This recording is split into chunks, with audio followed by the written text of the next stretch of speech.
ఓం మహాగణాధిపతయే నమః. ఓం గురుభ్యో నమః. ఓం శ్రీమాత్రే నమః. అరుణాం కరుణాతరంగితాక్షీం ధృతపాశాంకుశపుష్పబాణచాపాం అనిమాదిభిరావృతాం మయూకైః అహమిత్యేవ విభావయే భవానీం. శ్రీమాత్రే నమః. సెప్టెంబర్ మాస ఫలితాలు కనుక చూసుకున్నట్లయితే ఈ యొక్క మాసంలో 2 గ్రహణాలు వస్తున్నాయి. 7వ తేదీ ఒకటి, అక్కడి నుంచి 15 రోజుల తర్వాత ఒక గ్రహణం, అంటే చంద్ర సూర్య గ్రహణాలు రావడము. ఈ యొక్క మాసంలో 4 గ్రహాలు మారుతున్నాయి. ఏమిటా 4 గ్రహాలు అంటే, కుజుడు కన్యారాశి నుంచి తులారాశిలోకి 15వ తేదీ మారుతున్నాడు. మరియు అదేవిధంగా రవి సింహం నుంచి కన్యారాశిలోకి, శుక్రుడు 17వ తేదీ మారుతున్నాడు. శుక్రుడు 15వ తేదీ, బుధుడు 16, అంటే 15, 16, 17 తేదీల్లో 4 గ్రహాలు మారుతున్నాయి. ఈ యొక్క గ్రహస్థితిని అనుసరించి ద్వాదశ లగ్నాల వారికి, లగ్నం తెలియని వారి రాశి వారికి ఎటువంటి ఫలితములు జరగనున్నాయి, ఏ విషయాల్లో జాగ్రత్త పడాలి అనేటువంటి విషయాలు చెప్తుంది నేనైనప్పటికీ కూడా చెప్పిస్తుంది సాక్షాత్ లలితామ్మవారిగా భావిస్తూ ఒక్కొక్క విషయం గురించి మనం తెలుసుకుందాం. కన్యా లగ్నము, కన్యారాశి. కన్యవారికి కనుక చూసుకున్నట్లయితే లగ్నాధిపతి అయినటువంటి బుధుడు 16వ తేదీ నుంచి రాశిలోకి వస్తూ, వ్యయాధిపతి కూడా రాశిలోకి వస్తున్నందుకు ఇది భూతత్వ లగ్నం అవుతుంది. కన్యా లగ్నం అనేటువంటిది భూమి మూలంగా ఏదైనా కోర్సెస్ ఇతరులకు నేర్పించడం మూలంగా ధనయోగం అనేటువంటిది ఉంది. కాకపోతే ఈ ధనస్థానము, కుటుంబ స్థానంలో కుజుడు ఉన్నందుకు కొద్దిగా కొంత అన్నదమ్ముల వరుస వాళ్ళతోని, లేకపోతే ఏదైనా కొన్ని రహస్యమైనటువంటి కొన్ని విషయాలు మీకు తెలియడం వల్ల కుటుంబ సభ్యుల మూలంగా కుటుంబ సభ్యులతో కొంత ఘర్షణ వాతావరణం అనేటువంటిది చూపిస్తుంది. అయితే మీ యొక్క సిబ్లింగ్స్లో ఎవరైనా ఈ గవర్నమెంట్ ధనయోగాలు, గవర్నమెంట్ జాబ్స్ కోసం ప్రయత్నం చేసేటువంటి వారికి ఇక్కడ అనుకూలత ఉంది అనేటువంటి చాలా స్పష్టంగా చూపిస్తుంది. అదేవిధంగా భూ, గృహ, వస్తు, వాహన, వ్యాపార సంబంధించిన విషయాల్లో మీరు ఎప్పటి నుంచో ఫలానాది నేను సాధించాలనుకునేది కుదురుతుంది. ఎవరినైతే ఇష్టపడి వివాహం చేసుకుందాం అనుకుంటారో అనుకోకుండా కొన్ని సందర్భాల వల్ల మార్పులు చెందుతాయి. శత్రువుపై జయం ఉంటుంది. 6వ స్థానంలో రాహు ఉన్నందుకు అంటే ఇష్టపడిన వారిని వివాహం మాత్రమే కాకుండా ఈ సప్తమంలో వక్రించిన శని ఉండడం వల్ల కొన్ని సంబంధాలు కూడా దగ్గర దాకా వచ్చి వెనక్కి వెళ్ళడం అనేటువంటిది కూడా బలంగా చూపిస్తుంది. అయితే శత్రువుపై జయము ఇవన్నీ కూడా రాహు 6లో ఉంటూ కుజుడు కోణంలో ఉండడం వల్ల అటువంటివి ఫలితాలు జరుగుతాయి. కాకపోతే మీకు ఉద్యోగ అవకాశాలు, అందులో ముఖ్యంగా మెడికల్ రంగాలు, మార్కెటింగ్ రంగాలు, బిజినెస్ రిలేటెడ్ సంబంధించిన సెక్టార్స్లో ఉండేటువంటి వారికి ఈ నెల 16వ తేదీ నుంచి ఒక నెల రోజుల పాటు కంప్లీట్గా అనుకూలమైనటువంటి వాతావరణం మీకు ఉంది. అందులో ఎటువంటి సందేహం లేదు. కాకపోతే శుక్రకేతువులు 12లో ఉంటున్నారు కాబట్టి ఏదైనా కాస్ట్లీ ఐటమ్స్, వెహికల్స్ ఇటువంటి విషయాల్లో ఒక 25 రోజుల పాటు, అంటే 15వ తేదీ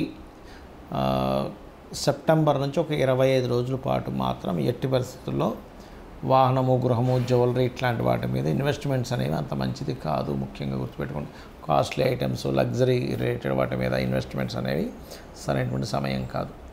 అదేవిధంగా ఎప్పటి నుంచో మీ యొక్క జీవిత భాగస్వామి పేరు మీద ఏదైతే ల్యాండ్ అనో, ఆవిడికి ఏదైనా, ఆవిడికి కావచ్చు, అతనికి కావచ్చు, ఏదైనా కోర్స్ చేయాలని ఆలోచనలో ఉన్నటువంటి వారికి ఇక్కడ అనుకూలమైనటువంటి వాతావరణం ఉంది. అలాగే వాళ్ళు ఏదైనా కోర్స్ చేసి ఉద్యోగం సంపాదించుకోవడానికి కూడా ఇక్కడ అనుకూలమైనటువంటి వాతావరణం కనిపిస్తుంది. మరియు వారు ఏదైనా విదేశాలకు వెళ్ళి అక్కడ ఏదైతే వాళ్ళు ప్రయత్నం చేస్తుంటారో ఉద్యోగ సంబంధించిన ప్రయత్నాలు అటువంటివి కూడా అనుకూలిస్తాయి. ఇక మీరు నిత్యము చేయవలసినటువంటిది వెంకటేశ్వర స్వామి యొక్క ఆరాధన చేయండి. అన్ని విధాలా మీకు బాగుంటుంది. చాలామందికి నన్ను ఎప్పుడూ అడుగుతున్న క్వశ్చన్కి ఈరోజు నేను మీకు ఒక క్లారిటీ ఇస్తాను. ఇక్కడ ఏంటంటే, జ్యోతిష్యం ఎక్కువ ప్రభావితం చేస్తుందా, వాస్తు ఎక్కువ ప్రభావితం చేస్తుందా అని అడుగుతున్నారు. ఇక్కడ మీరు ఒక విషయం గుర్తుపెట్టుకోండి, వాస్తు కంటే జాతకం చాలా ప్రధానం. అలానే వాస్తు పనిచేయదని కాదు, వాస్తు కూడా పనిచేస్తుంది. ఎలా అంటే, ఇప్పుడు మనకు ఒక కారు ఉంది, కారు కండిషన్ బాగోలేదు అనుకోండి, నడుపుకుంటూ వెళ్తున్నాం, అది బ్రేక్ పడలేదు, లేకపోతే ఏదో అయింది, అప్పుడు ఆపేసి నడుచుకుంటూ వెళ్ళగలుగుతాం, లిఫ్ట్ చూసుకుని వెళ్ళగలుగుతాం. అంటే ఏంటి, కారు అనేటువంటిది మనం కూర్చున్న ప్రదేశంలో ఏదైతే ఉందో అది వాస్తు.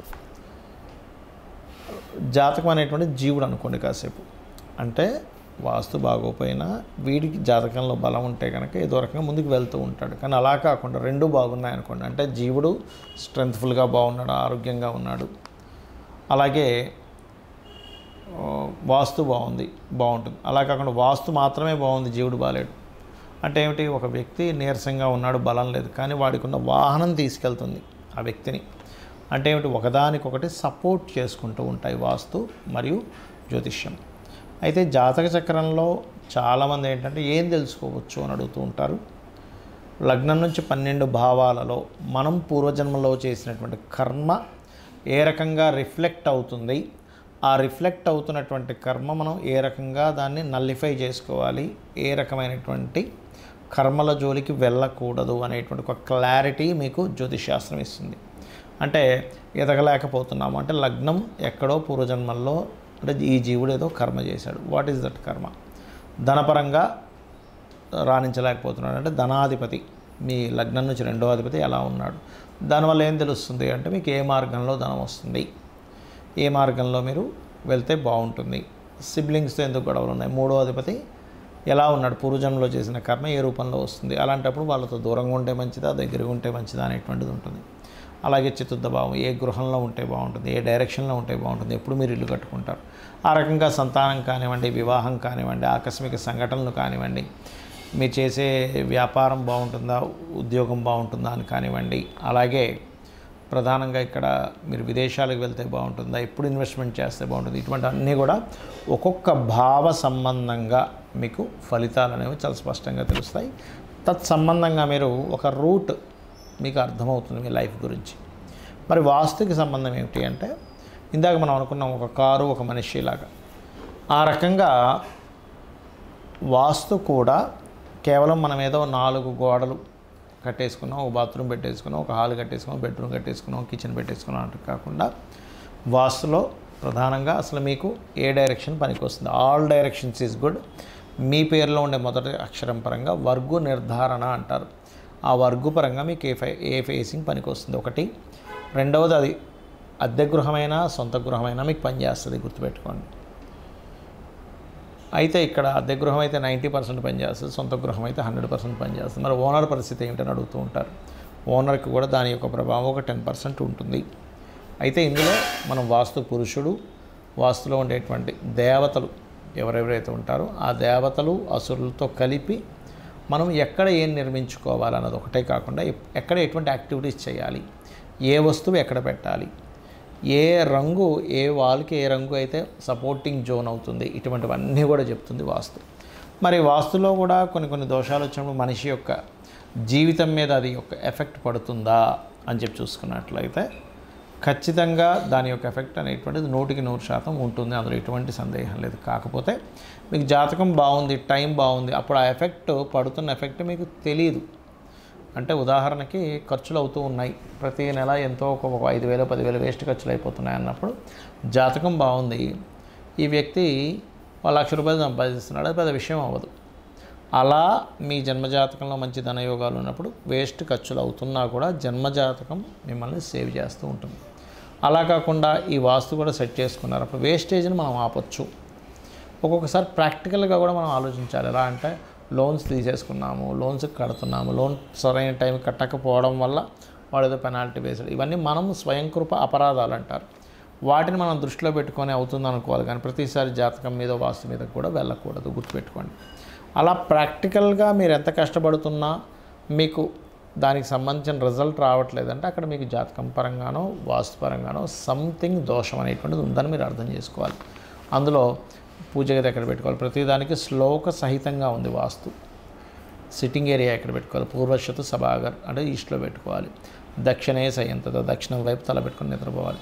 పశ్చిమే భోజనం చేయవ వెస్ట్లో కూర్చొని ఈస్ట్ని చూస్తూ భోజనం చేయాలి. ఇట్లా ఒకటి కాదు, ఆగ్నేయ పాకముచ్యతే, వాయువ్య భాండార సంస్థితం, ఉత్తరే నిధి సంస్థితం అనేటువంటిది ఉన్నాయి. అంటే ఏమిటి?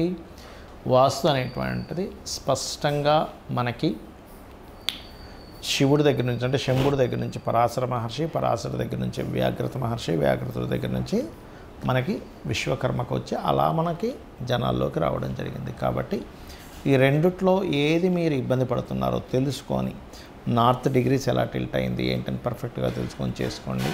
ఆ అమ్మవారి అనుగ్రహంతో మీరు మరింత అద్భుతమైన స్టేజ్కి వెళ్ళాలని మనస్ఫూర్తిగా కోరుకుంటూ శ్రీమాత్రే నమః.